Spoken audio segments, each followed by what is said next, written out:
नमस्कार, आदाब। मैं अनूप सोनी क्राइम पेट्रोल सतर्क के ब्लैक हेडलाइंस अध्याय के आज के एपिसोड में आप सबका स्वागत करता हूं। आज एक ऐसा सुलगता हुआ केस आपके सामने है जो अपने आप में एक मिसाल है इंसान के अलग अलग मुखौटों की। पुलिस हमारी सुरक्षा के लिए होती है और अगर हमारे रक्षक के ऊपर ही हमला हो तो ऐसे केस में आम इंसान का बौखला जाना जायज है। एक पुलिस ऑफिसर की बड़ी बेदर्दी से जलाकर निर्मम हत्या कर दी गई थी। मानो कातिल ने पूरे पुलिस डिपार्टमेंट को चैलेंज किया था और इस ब्लैक हेडलाइंस ने न सिर्फ उत्तर प्रदेश पुलिस को बल्कि साथ ही साथ पूरे देश को हिलाकर रख दिया था।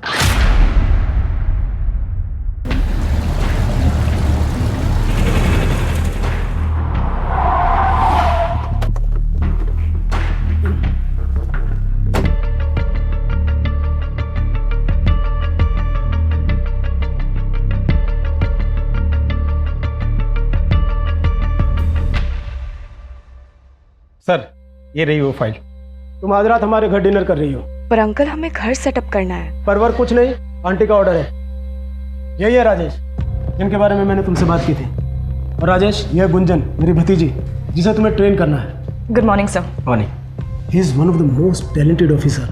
कैडेट अकेडमी का एक्सेलेंस अवार्ड विनर भी है। और राजेश, तुम्हें मेरी भतीजी को ट्रेन तो करना ही है, लेकिन इसे मेरी भतीजी समझकर छूट देने की कोशिश मत करना। और गुंजन, हमारा मेंटोर बहुत स्ट्रिक्ट है, जरा ध्यान से। अंकल ने आपकी बहुत तारीफ की है। I am really lucky to have you as my mentor. सुबह 7 बजे workout and be on time. Good luck.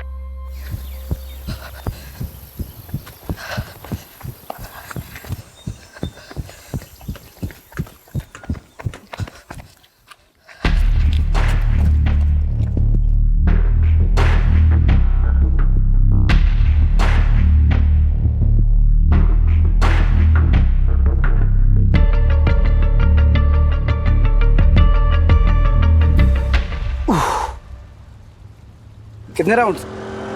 11 sir. थक गई? No sir. अरे Shiv Prasad, good morning sir. Good morning. बच्चों को स्कूल छोड़ दिया? जी सर। आओ सपाटे मारो। अरे सर, हमसे नहीं हो पाएगा। बस ऐसे पेट लेके घूमती रहो। फिर बंदोबस्त के लिए तैयार हो? Yes sir. गुड।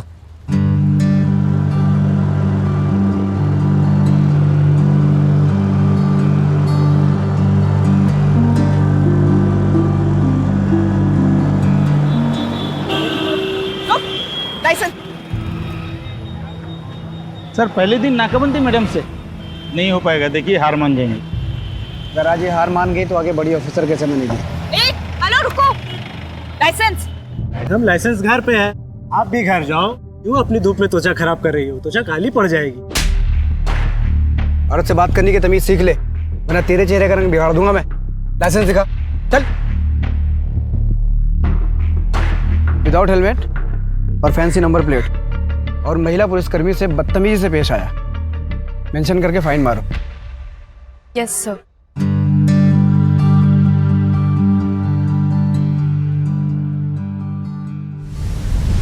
सर, आप इतना कॉन्फिडेंस लाते कहाँ से हैं? वर्दी से।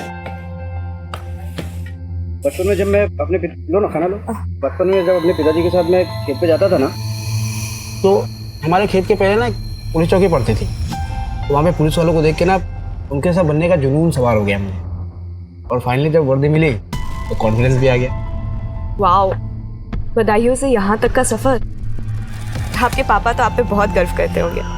करते हैं। एक्चुअली जब से मेरी डिवोर्स की बात चल रही है तब से वो मुझसे नाराज है। मैं अपनी वाइफ से डिवोर्स ले रहा हूँ।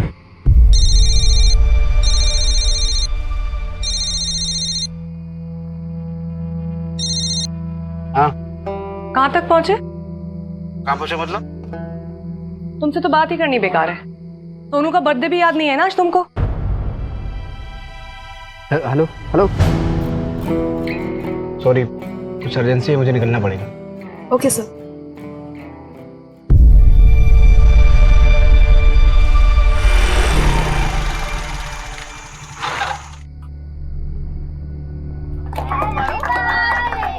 Happy birthday to you, happy birthday. Happy birthday to you.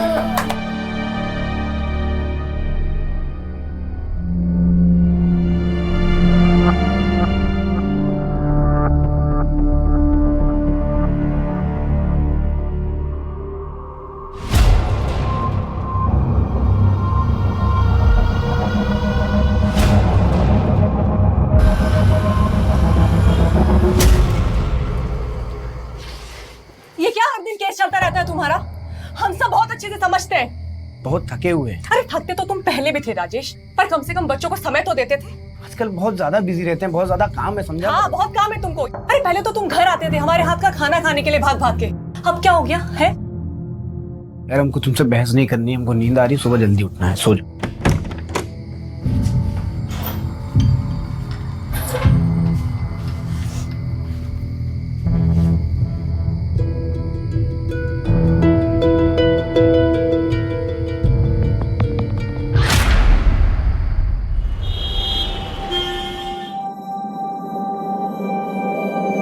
Hello, हमको मिलना है तुमसे।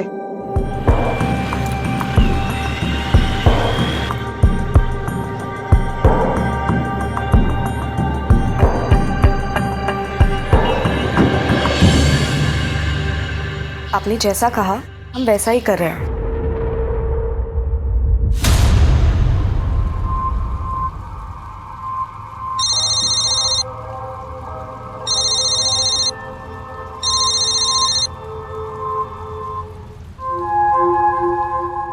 आज के दौर में ये कहना गलत नहीं होगा कि आप किसी भी इंसान को पूरी तरह से नहीं जान सकते हैं। हम सभी अपने चेहरों पर कई चेहरे लेकर चलते हैं। राजेश की जिंदगी में पिछले कुछ दिनों से जो चल रहा था, उसका परिणाम एक भयानक रूप में सामने आया था।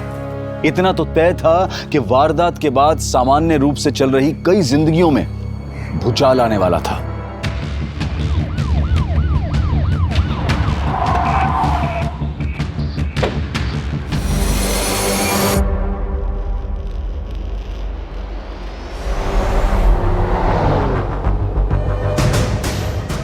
आईडी नंबर नोट करो, 7741।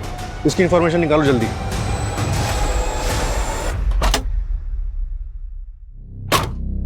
सर विक्टिम ने पुलिस की वर्दी पहनी हुई थी, ये आईडी कार्ड मिला, इसके जरिए हम उसके बारे में पता लगाने की कोशिश कर रहे हैं। सर बॉडी काफ़ी जल चुकी, 90% से भी ज़्यादा, काफ़ी क्रिटिकल कंडीशन है। आसपास कुछ और बरामद हुआ, मोबाइल या पर्स वगैरह कुछ? नहीं सर, कुछ नहीं मिला। सुनसान इलाके में अकेला कर क्या रहा था? सर हो सकता है किसी केस पे काम कर रहा हो।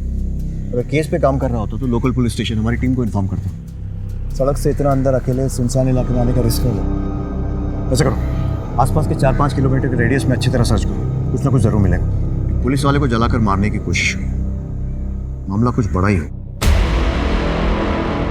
ओके सर, विक्टिम की आईडी कार्ड से पता चला है कि उसका नाम राजेश कुमार है, कुंजीनगर थाने में सब इंस्पेक्टर है। बाकी की डिटेल जानने के लिए थाने के इंस्पेक्टर सुनील त्यागी से बात करनी होगी।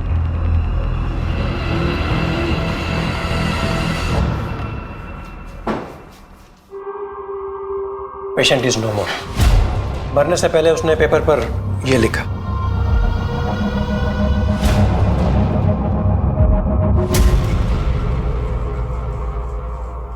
डॉक्टर, हमें बॉडी की ऑटोप्सी रिपोर्ट कितनी जल्दी मिल सकती है? ऑटोप्सी रिपोर्ट तैयार करने में हमें कम से कम 24 से 48 घंटे लगेंगे।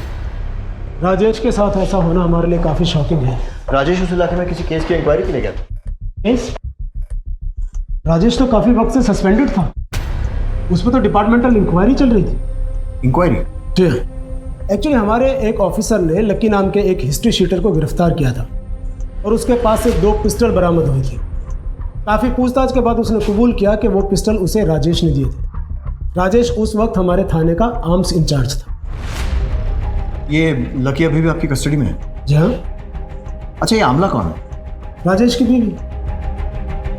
देखिए जी, आपको क्या लगता है राजेश उस सुनसान इलाके में क्या करने गया होगा? हो सकता है उसे अपने केस के बारे में कोई क्लू मिला हो या किसी से मिलने गया हो। मैं पक्के तौर पर कुछ नहीं कह सकता। Excuse me. इस लकी से पूछताछ के लिए परमिशन निकलवाओ। और वो राजेश के घर का सर्च वारंट गीता लेकर आ रही है सर। ब्रेकिंग न्यूज आ रही है उत्तर प्रदेश के वाराणसी से, जहां एक पुलिस सब इंस्पेक्टर को जिंदा जलाकर मारने की कोशिश की गई है। सब इंस्पेक्टर का नाम राजेश कुमार है।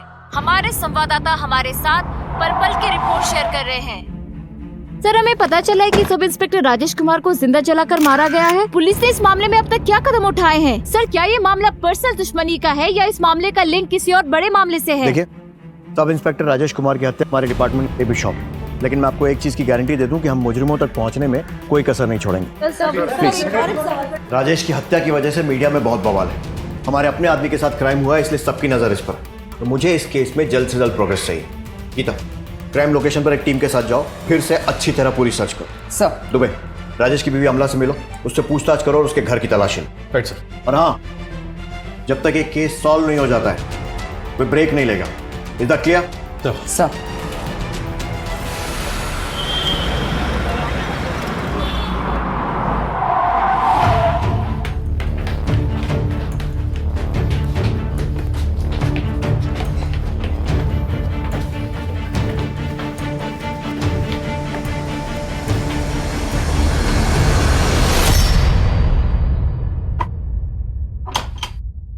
तोड़ दो ताला।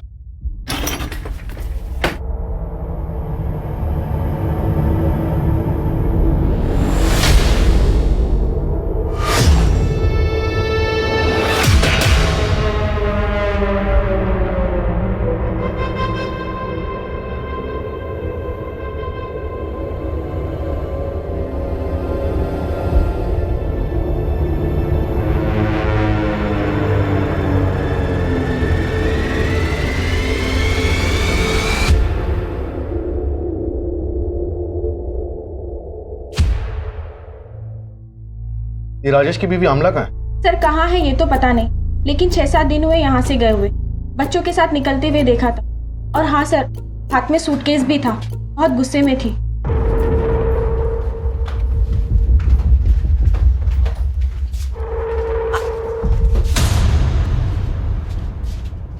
सर हमने बाद में राजेश से भी पूछा।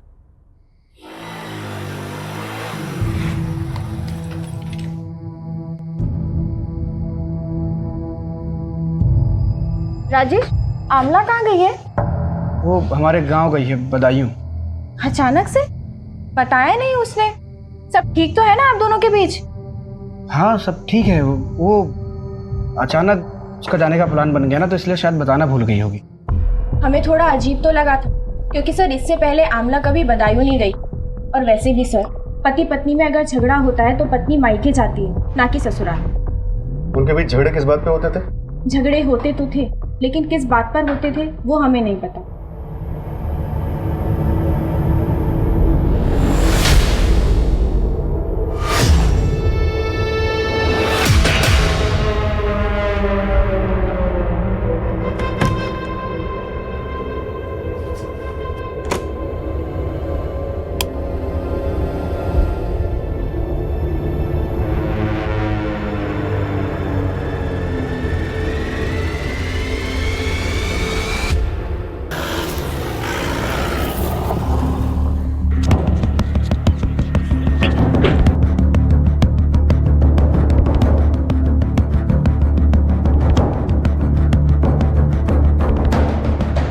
पुलिस टीम ने इस उलझे हुए केस को सुलझाने की कोशिश में दिन रात एक कर दिया था, पर यह मर्डर मिस्ट्री दिन पर दिन उनके लिए उलझती ही जा रही थी। सर पोस्टमार्टम रिपोर्ट के हिसाब से राजेश को जब जलाया गया तब वो काफी नशे में था। मतलब साफ है कि उस वक्त राजेश के साथ कोई था जिसने उसे पिलाया और फिर नशे की हालत में जलाकर मार दिया। क्राइम स्पॉट से कुछ और? नहीं सर, कुछ नहीं मिला। और आमला? सर पड़ोसी ने बताया कि आमला राजेश के गांव बदायूं गई है और राजेश की फैमिली बनारस आने वाली।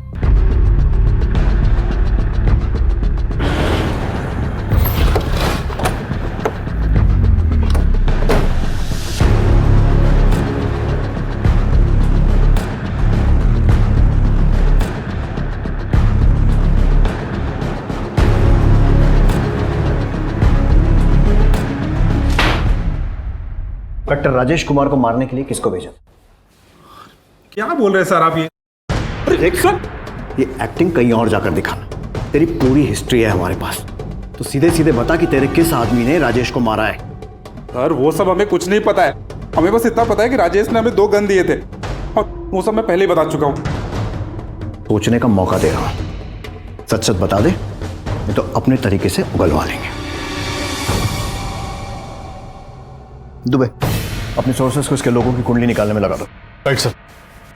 सर राजेश सर बहुत मेहनती और फिट रहने वाले लोगों में से थे। यहाँ तक कि बड़े साहब ने भी अपनी भतीजी गुंजन मैडम को उनसे ट्रेनिंग लेने को कहा था।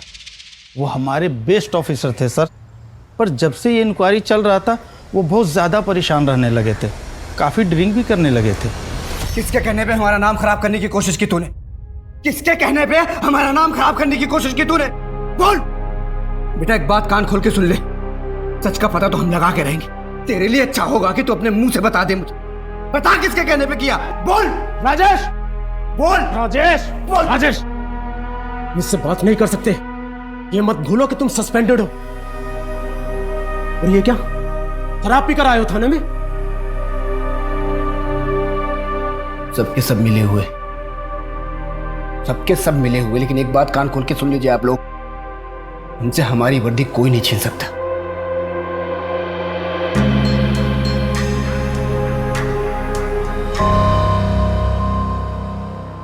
अच्छा, राजेश की थाने में बाकी सब लोगों के साथ कैसी बनती थी? बाकी सब लोग के साथ तो ठीक ही था, पर अजय सर के साथ शुरू से उनका 36 का आंकड़ा था। क्या बकवास कर रहा मेरे बारे में तू? हाँ, क्या बकवास कर रहा तू? कॉलर छोड़ा पहले। क्या बकवास कर रहा है? अकेला क्या पूरे थाने को पता है? सर दोनों में काफी हाथापाई भी हुई थी। राजेश सर बहुत गुस्से में थे, किसी की भी नहीं सुन रहे थे। बात क्या थी वो तो नहीं जानते सर, पर इस लड़ाई के बारे में सभी को पता है। हाँ हुई थी झड़प, लेकिन हमने उसे कुछ गलत नहीं पूछा था।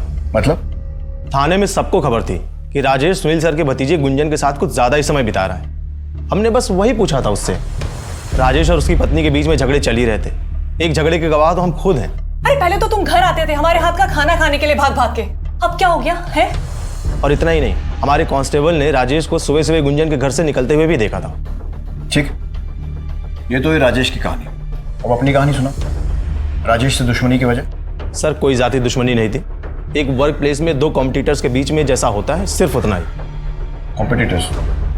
और वो गन्स वाले केस में राजेश का इन्वॉल्वमेंट? उसकी लाइफस्टाइल देख के कोई भी बता देगा कि वो उस मामले में जरूर इन्वॉल्व होगा। उसके खर्चे उसकी कमाई से दुगना थे। आपकी भतीजी गुंजन इस वक्त कहाँ है? उसका एक्सीडेंट हो गया था, इसी वजह से वो लीव पर है अपने होम टाउन लखनऊ में। लेकिन आप गुंजन के बारे में क्यों पूछ रहे हैं? त्यागी जी, हमने सुना है कि गुंजन और राजेश के बीच में काफी नजदीकियां थी। देखिए, राजेश एक शादीशुदा बाल बच्चेदार आदमी था और गुंजन एक पढ़ी लिखी समझदार लड़की है। पहली बात तो ऐसा कुछ हुआ नहीं, और अगर ऐसा कुछ होता भी तो आपको नहीं लगता कि मैंने टैकल कर लिया होता? माफ कीजिए, मेरी कोर्ट में पेशी है, मुझे निकलना हो।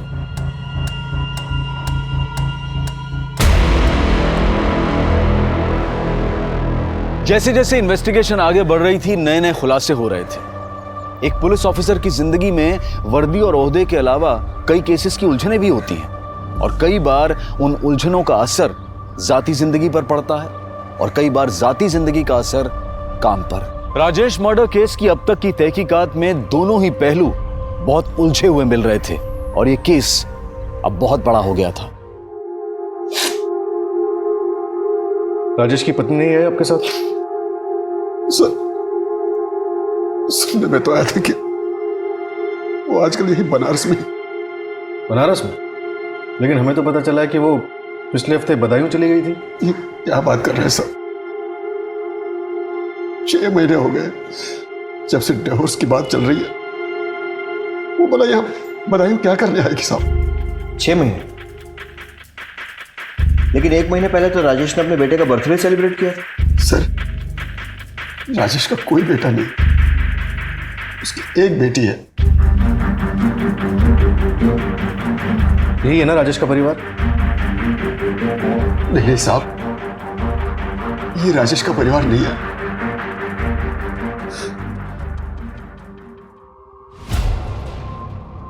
ये नीलम है सर।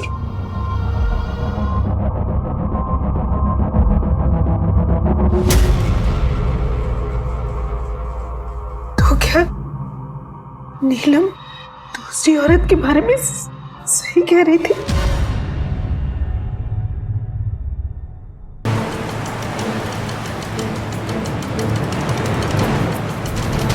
शादी तो बस नाम की थी हमारी। शुरू में ट्रेनिंग के दौरान 3-4 महीने में 1-2 बार आ भी जाते थे। जैसे पिंकी बड़ी हुई और हमने बनारस आने के लिए कहा तो। अरे तुमको पता है सरकारी कामों में कितना वक्त लगता है? क्वार्टर मिलते ही तुमको और पिंकी को अपने साथ ले जाएंगे बस। अली मेरा बच्चा, ऐ शाबाश, किसी तो पापा को। पहले तो पिंकी के बीमार होने पर या इसके कॉल करने पर आ भी जाते थे, फिर धीरे धीरे बंद हो गया। मुझे हमेशा से ही ऐसे लगता था कि वो मुझसे कुछ छुपा रहे हैं। नीलम, तुम यहाँ बनारस में? पिंकी कहाँ है? मासी की है ललनपुर में। अभी तो हम बहुत बिजी हैं। तुम चलो, हम शाम को मिलने मासी के घर आते हैं। वो हवलदार भैया बोले आप यही रहते पुलिस क्वार्टर में? हाँ।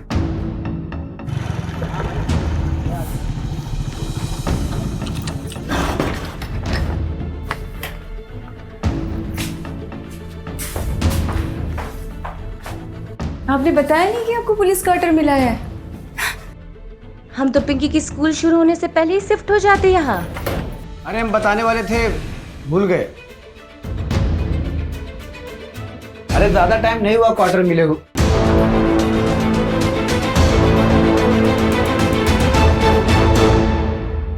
उस दिन हमारा बहुत झगड़ा हुआ, यहाँ तक कि हमने बहुत जिद भी की वहां रहने के लिए, पर उन्होंने हमें समझाकर गांव भेज दिया। कुछ दिनों बाद तंग आकर हमने उन्हें जब डिवोर्स की बात की तो वो झट से मान गए। यहाँ तक कि जब हमारे पापा भी उन्हें समझाने के लिए गए, बात करने के लिए गए, तो जब राजेश कुछ भी नहीं था तब हमने नीलम का रिश्ता किया था उससे।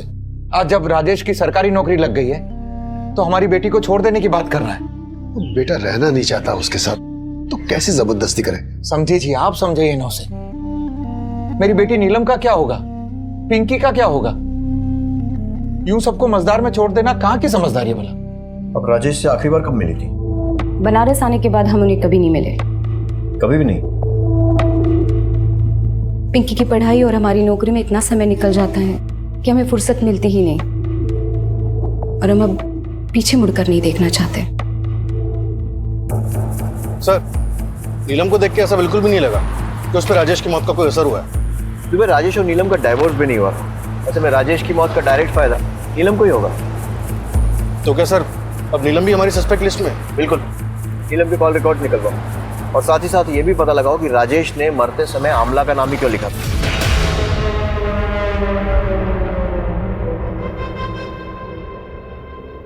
कहते हैं कि हर इंसान के कितने मुखौटे होते हैं ये वो खुद भी नहीं जानता। राजेश के कितने मुखौटे थे? अगर नीलम राजेश की पत्नी थी तो फिर अमला कौन थी? अमला का नाम राजेश ने मरने से पहले लिखा था। क्या वो कोई क्लू था, या फिर राजेश को अमला की चिंता थी, या वो अपने कातिल की तरफ इशारा कर रहा था? पुलिस के लिए गुत्थी सुलझने की बजाय हर कदम पर और उलझती जा रही थी। जिस अमला को पुलिस अब तक राजेश की पत्नी मानकर चल रही थी वो कोई और ही थी, पर कौन थी वो और कहां थी? और क्या राजेश की मौत में उसका कोई हाथ था? सवाल कई थे और पुलिस हाथ आती हर इंफॉर्मेशन से तार जोड़ने की कोशिश कर रही थी। सर, पता चला आमला राजेश की वाइफ ही नहीं है। क्या? यस सर, इतने दिनों तक राजेश हम सबकी आंखों में धूल झोंकता रहा और पता नहीं कौन कौन सी कहानियां सुनाई थी उसने हम सबको।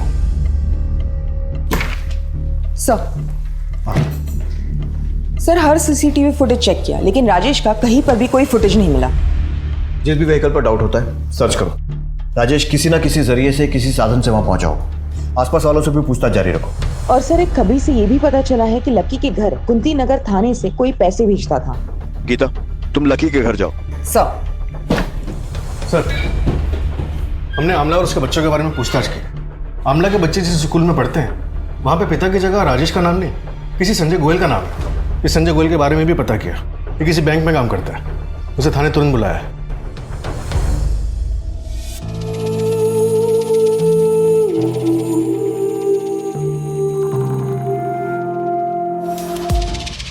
सर, हमारा तलाक 2 साल पहले हो गया था। आमला का हमारी माँ के प्रति व्यवहार बिल्कुल अच्छा नहीं था। हमने बहुत कोशिश की बदलने की कि सब कुछ ठीक हो जाए, लेकिन वो नहीं बदली। बहुत जिद्दी है। आमला, तुम्हें किसी भी चीज की जरूरत हो, कोई भी हेल्प चाहिए तो मुझे बेझिझक बोलना। झिझक? झिझक कैसी? तलाक के बाद तो ये हमारा हक है। बस तुम पैसे टाइम से भिजवा दिया करना। अम्मा की दवाइयों का बहाना लगा लगा के ना हर बार की तरह कटौती मत करना, वरना हम नहीं फिर कोर्ट बात करेगी तुमसे, समझे?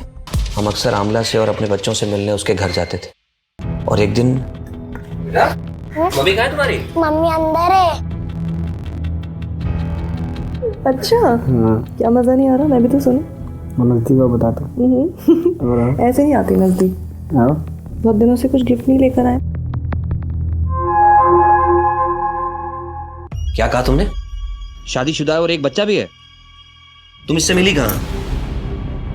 यही रहता है पास में। बेचारा हर दिन मशक्कत करता था खाने के लिए, तो एक दिन हमने सोचा घर पर ही बुला लेते हैं। बस तभी से यहीं का होकर रह गया है। और फिर संजय, तुम तो जानते ही हो हमारे हाथ के खाने का जादू, है ना? एक शादीशुदा आदमी के साथ रहकर तुम्हें क्या मिल जाएगा? और ये बच्चे, इनके बारे में सोचा है कभी? जब ये सब देखेंगे तो क्या असर पड़ेगा उन पर? संजय, बच्चों के बारे में सोचकर ही ये कदम उठा रहे हैं। सरकारी नौकरी करता है राजेश, दोनों बच्चों का भविष्य एकदम सुरक्षित रहेगा। और तो और अपनी बीवी को तलाक देने के लिए भी तैयार है हमारे लिए। सर, आमला ने अपनी जिद के आगे किसी की नहीं सुनी, ना तब ना अब। लेकिन हमारा डर गलत नहीं था सर।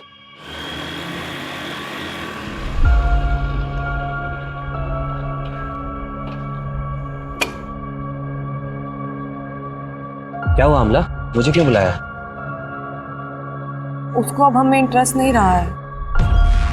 हमने तुमसे पहले ही कहा था वो तुमसे शादी नहीं करेगा। तुम ही सबने देख रही थी शादी की उससे। राजेश पुलिस में है, अच्छा कमाता है, अच्छा दिखता है। अब इस उम्र में भला राजेश से बेहतर 2 बच्चों के साथ हमको और कौन मिलेगा? हम नहीं थे तुम्हारे पास? राजेश ने हमारे लिए अपने बीवी बच्चों को छोड़ दिया, और तुमने अपनी माँ के लिए हमें ही छोड़ दिया। हम बच्चों की स्कूल की फीस भी भरनी है। हमको तो समझ ही नहीं आ रहा है कि हम इतना सारा खर्चा अकेले कैसे उठाएंगे। चिंता नहीं करनी, हम कल ही तुम्हारे अकाउंट में पैसे भिजवा देंगे। आमला से आखिरी बार कब मिले थे? सर, मिले तो नहीं, लेकिन कुछ दिन पहले उसका फ़ोन आया था। किसी प्रॉपर्टी डीलर का नंबर मांग रही थी। हमने वो नंबर फॉरवर्ड कर दिया और तब से लेकर अब तक हमारी कोई मुलाकात नहीं हुई उससे। हमें उस प्रॉपर्टी डीलर की डिटेल्स चाहिए। जी। नंबर बोलो। दुबे, इस प्रॉपर्टी डीलर से बात करो। मैं गुंजन से पूछताछ के लिए निकलता हूँ। Right sir.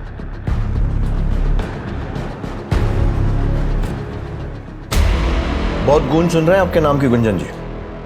अब आपकी जबान से सुनना चाहते हैं। उस दिन यानी 10 अक्टूबर को कहाँ थी आप? सर, हम ड्यूटी पे थे, आप चाहे तो चेक कर सकते हैं। लोग राजेश और आपके बारे में क्या क्या बातें कर रहे हैं ये तो आपको मालूम ही होगा, तो डिटेल में शुरू से बताइए। हमारा राजेश सर के मर्डर के केस के साथ कोई लेना देना नहीं है। लेकिन राजेश से तो है, और आपको लोगों ने राजेश से मिलते हुए तब भी देखा है जब वो अपनी ड्यूटी से सस्पेंडेड था। वो हमारे मेंटोर थे, हम बुरे वक्त में उनसे मिल भी नहीं सकते। बिल्कुल मिल सकते हैं।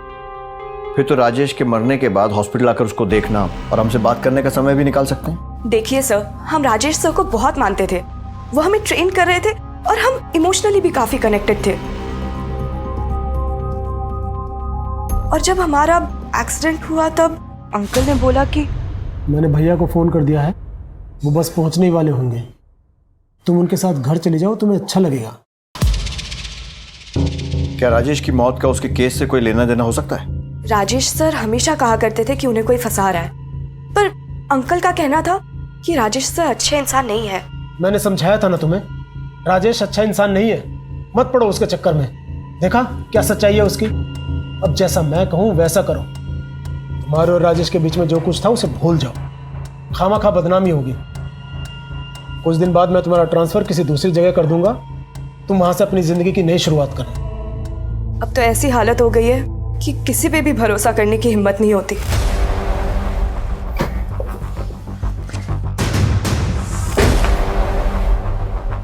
इन्हें पहचानते हो? इन्हें तो कुछ दिन पहले ही मकान किराए पे दिलाया था। एड्रेस क्या है? लिख के दो।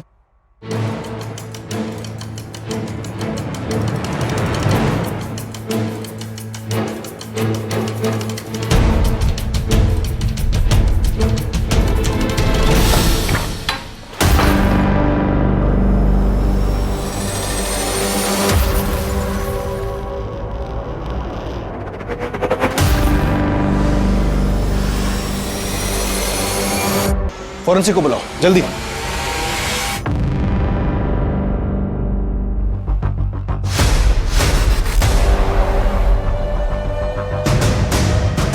अक्टूबर की रात को क्या आपने इस आदमी को यहाँ आते जाते देखा? वैसे तो देर शाम कोई आता जाता नहीं, लेकिन हाँ, जब हम घर को वापस जा रहे थे तो हमने देखा कि स्कूटर पर 2 लोग आए थे और अंधेरे में जा रहे थे। आप और कुछ बता सकते हैं उन लोगों के बारे में या फिर उस स्कूटर के बारे में? नहीं मैडम जी, क्या अंधेरा बहुत था और साफ सुथरा दिखाई नहीं पड़ रहा था, लेकिन हाँ हम ये जरूर कहेंगे कि हमने स्कूटर का कलर सफेद देखा था। को यहाँ जख्मी किया और उसके बाद उसकी बॉडी को जला दिया।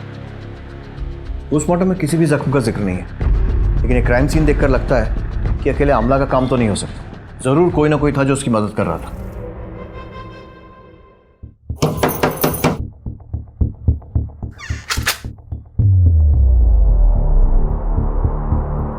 आप कौन? इससे पहले तो कोई और आता था पैसे देने। आप नए हैं क्या? हाँ। ये कब तक छूट कर आ जाएंगे? आप लोग ने बोला था कि 1 महीने में छूट कर आ जाएंगे। ऐसा किसने बोला था? राजेश को क्यों मारा? क्योंकि उसे पता चल गया था कि तुम उसे झूठे केस में फंसा रहे हो। हमने किसी को नहीं मारा और ना ही हमने किसी को झूठे केस में फंसाया है। लेकिन पैसे तो तुम ही भेजते थे ना लकी के घर। हाँ सर, लेकिन वो तो हम सुनील सर के कहने पर करते थे और ये सब मैं सिर्फ प्रमोशन पाने के लिए करता था। आपके पास क्या प्रूफ है कि मैंने ये किया? त्यागी जी, अजय अपनी नौकरी बचाने के लिए आपके खिलाफ सारे सबूत देने को तैयार हो गया, तो आप भी टाइम वेस्ट किए बिना खुल के बता दीजिए सच क्या है। जी करता है यूं ही तुम्हारे सामने खड़ी रहूं, लेकिन बाय, कल मिलते हैं।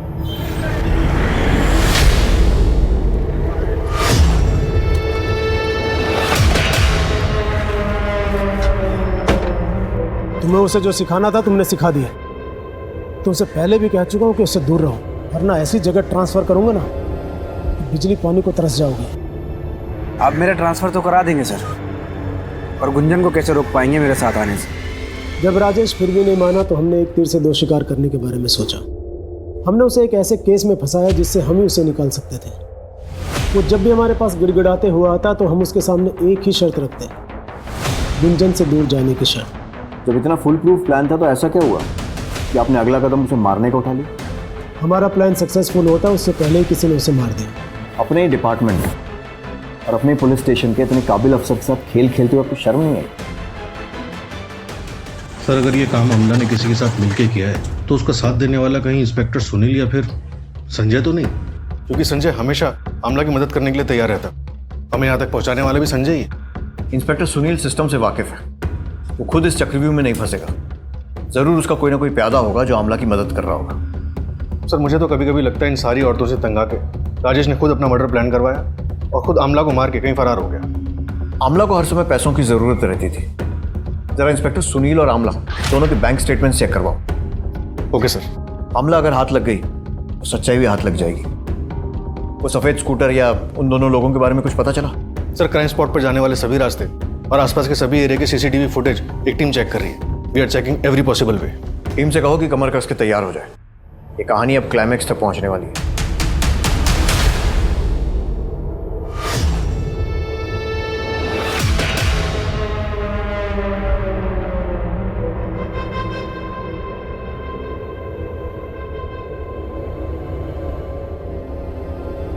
बहू, बच्ची को लेकर तुम घर आ जाओ। घर? कौन सा घर? हमने तो काफी पहले ही छोड़कर आ जाना चाहिए था।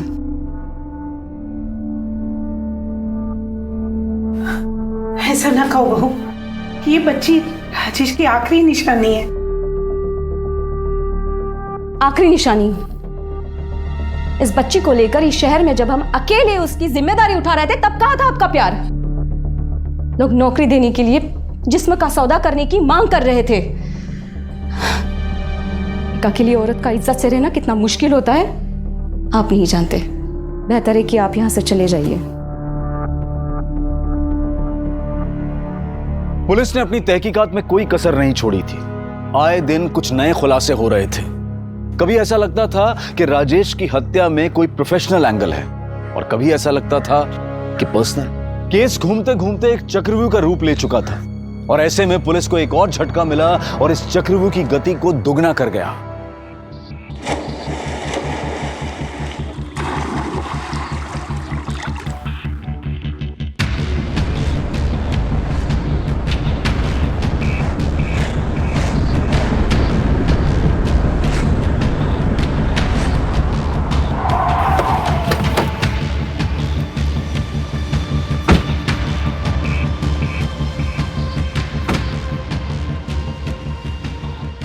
हमें सूटकेस में क्लैश के होने की खबर मिली थी। आपने जो अपने थाने से एक फोटो भेजा था उसका चेहरा इससे मिल रहा है।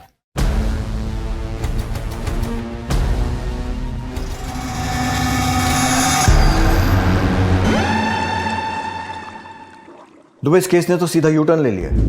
जिस अमला को अब तक हम संभवतः दोषी मान रहे थे वो तो खुद विक्टिम निकली। दीपक नगर के आसपास का पूरा एरिया छान मारो, एक एक से पूछताछ करो। इतने बड़े सूटकेस में डेड बॉडी ले जाई गई है, किसी ना किसी ने कुछ तो देखा होगा। Right sir. सर मुझे तो बच्चों की चिंता हो रही है, कहीं उनके साथ कुछ बुरा ना हुआ।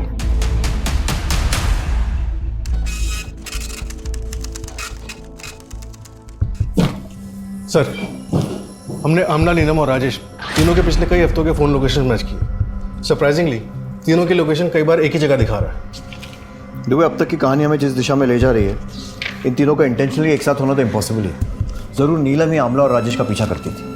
लेकिन सर पिछले कुछ दिनों से नीलम की लोकेशन अलग दिखा रहा है।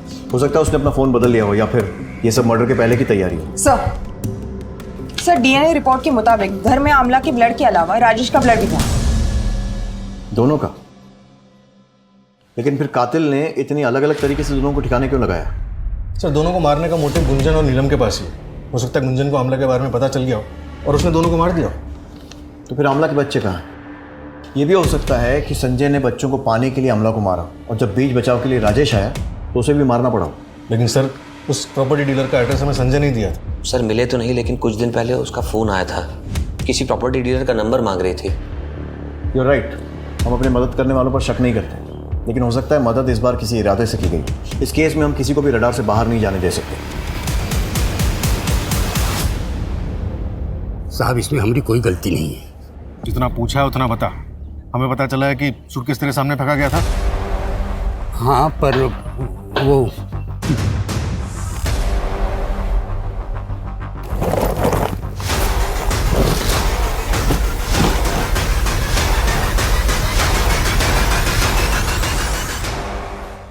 ये बता कि जिसने सूटकेस फेंका था उसे पहचान सकता है? हाँ पहचान सकता हूँ साहब, वो आप ही लोग में से थे। मतलब कि वो पुलिस वाले थे और उन्होंने ही पानी में सूटकेस फेंका था।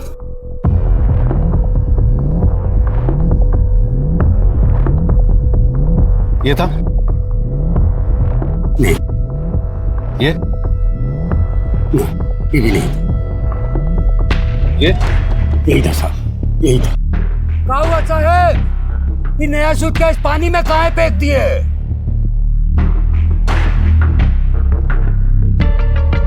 धार्मिक किताबें थी, दीमक लग गई थी तो सोचे रोड पे फेंके तो पाप चढ़ेगा ना, इसलिए पानी में फेंक दिए। राजेश ने आमला को मारा तो फिर राजेश को किसने मारा होगा? चल क्या रहा है ये? सर पोस्टमार्टम रिपोर्ट से साबित होता है कि राजेश की मौत आमला की मौत के 5-6 घंटे के बाद हुई थी। सर एक सीसीटीवी फुटेज में हमें उस व्हाइट स्कूटर पर 2 लोग दिखाई दिए, लेकिन वो फुटेज इतनी क्लियर नहीं है। सर ये देखिए, फिर हमें ये एमके रोड का फुटेज मिला है जिसमें इस व्हाइट स्कूटर का नंबर साफ दिखाई दे रहा है और जिसके नाम पर रजिस्टर्ड है उसका पता चल गया है। तुम्हारे मोबाइल की लोकेशन उसी जगह मिली है या राजेश जली हुई हालत में मिला था? तो भलाई इसी में है, सीधे सीधे सब कुछ बताओ।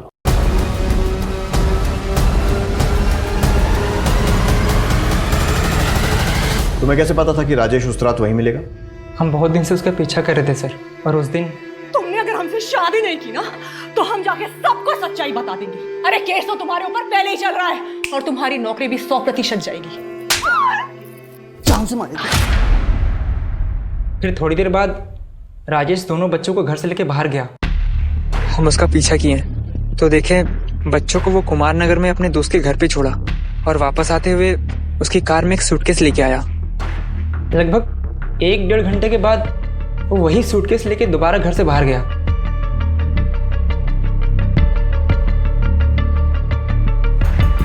हमको कुछ गड़बड़ लगा सर, इसलिए हम अपना दोस्त को फोन करके बुला लिए। उसके बाद हम दोनों राजेश की गाड़ी का पीछा करने लगे।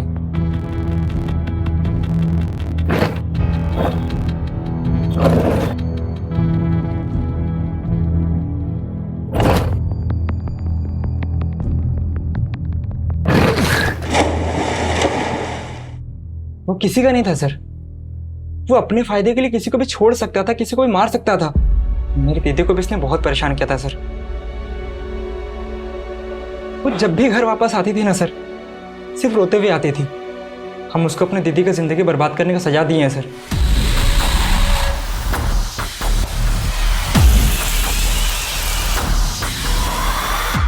और ये सोचे हो कि सजा देने के चक्कर में तुमने खुद को कितनी बड़ी सजा दी है, और उससे भी बड़ी सजा दी है अपने परिवार को।